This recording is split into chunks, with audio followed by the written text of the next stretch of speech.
The Quran was watched by over 1 million viewers and many critics loved it. The show launched a week of special programming about Islam on Channel 4, including the 7 wonders of the Muslim world and It Shouldn't Happen to a Muslim. But the documentary, which tried to tell the story and modern-day relevance of the Muslim holy book, has angered some viewers, in particular from the Shia community, who make up a small minority of British Muslims, who say it was seriously inaccurate about their branch of Islam. Alhamdulillahi Rabbil Alameen Ar-Rahman Ar-Rahim. The Quran has become the most ideologically influential text in the world. But what does the Quran actually say? And how much do Muslims and non-Muslims alike really understand about its message and its history? It's hard to imagine another time when this was such an urgent question.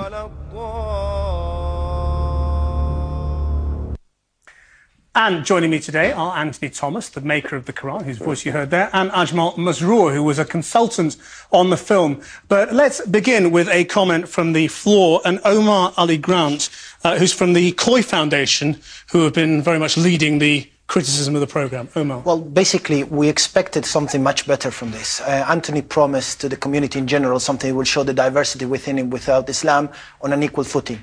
However, he went on to completely misrepresent the Shia point of view on all things. What was wrong with it? Just about everything. It started with sweeping statements of theology, such as that Sunni and Shia Islam are irreconcilable. They cannot be put together. Now, this is totally against the facts. It's totally against the history of harmonious relations, the idea that Shiites do not respect the integrity of the Quran. But what's the key thing you think they got wrong? I think just about, starting from the very basic of idea, he went on to sweepingly state that Sunni and Shia Muslims are irreconcilably different in the way they relate to God. Anthony Thomas. Well, I absolutely disagree. I don't think the Shia were misrepresented at all.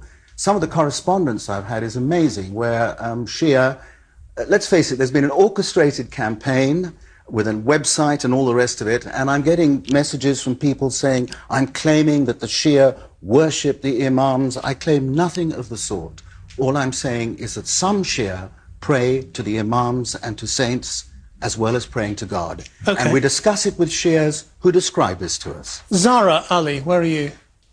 Yeah. Zara, yeah, what's your point? Yeah, I thought that, you know, the increasing number, the amount of violence against Shia in the world, you know, you're aware of this, but still, it's so irresponsible of you to make sweeping accusations against the Shia. Which accusations specifically? Like, they said that we pray to Imams. I know, but you showed images of Shias praying to God, and you said these people praying to Imams. Also, okay. Mashhad, we speak to the pilgrims there. They tell us that they're there to pray to Imam Reza. We're not inventing anything here. I think you mistranslate, and the problem here is the word pray. It's not a mistranslation. To solicit or to seek nearness to God by the intercession of the Imams is very different, and that's not different in Sunni Islam either. It's a widespread practice across the Muslim world. You go on, just answer that.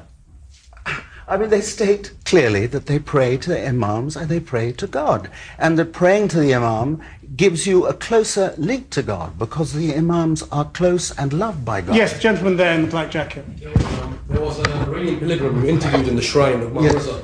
Yet you, in his actual words, he said, my hope is in God and the Imams. Yet you completely negated the word God in the translations of all the Imams. Negate the word God. In Persian, that's what he said. There was his whole answer was, we believe in the Islams, we believe in God. Persian, you will understand. Okay. There is no forgery or mistranslation. Ajmal, you were supposedly the consultant on this film. I mean, did you clear everything factually? Well, it was all right? I think in defense of Anthony, I think you got that completely wrong, my brother there.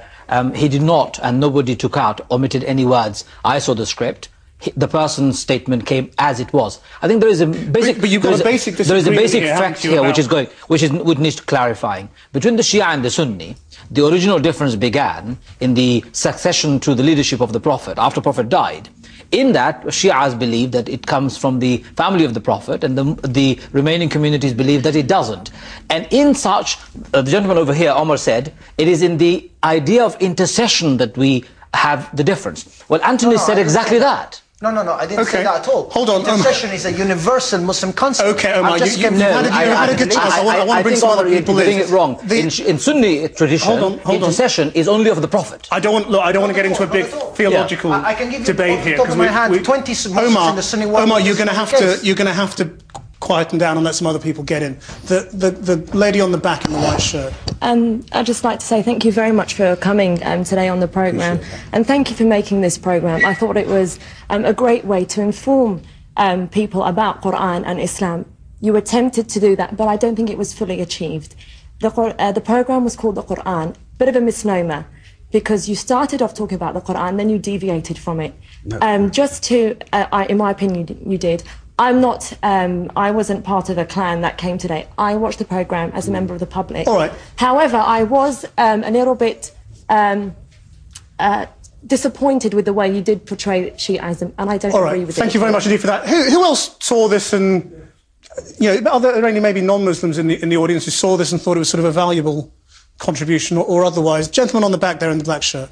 I felt that the programme was well done, in as far as a non-Muslim, I was able to learn a lot about the different aspects of Muslim beliefs. Does this argument disquieten that you, though? I mean, no, worry you that maybe it wasn't... If Islam itself cannot agree with itself what it believes, then there's no way a Channel 4 programme is ever going to answer all the questions to all the people. Now, there's something there, isn't there, Anthony Thomas? I mean, are you ever able to do a definitive programme about a piece of religious text? No, I'm not. But I would like to take this up to a completely different level. We're talking about a 4-minute section of the film. What does this film do? It asks us, what does the Quran say about the most important spiritual and religious issues and moral issues of our time? What does it say about our relationship with God, our relationship with others in our community?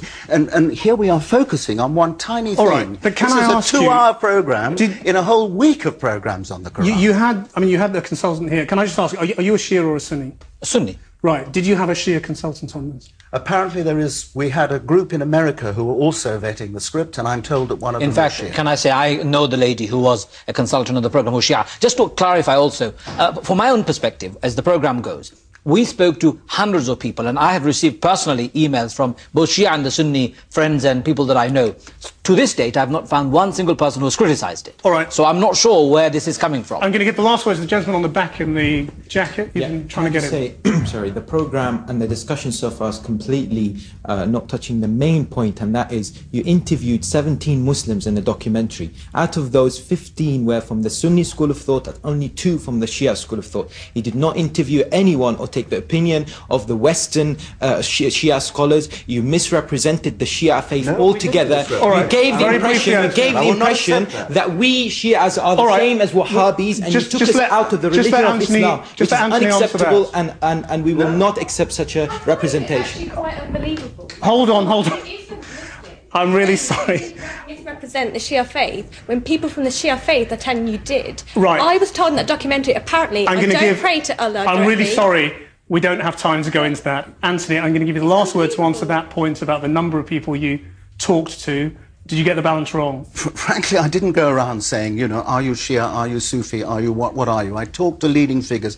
But let's get this other criticism, which is why we didn't speak to scholars here, why we spoke to an Ayatollah. I mean, you can't go higher within the Shia faith than that. We are going to have to leave this debate here right now, but you can all carry it on online maybe. I hope you will do that because very much of it is going on the website. Just before we get stuck into our main debate, it's time to find out what other TV issues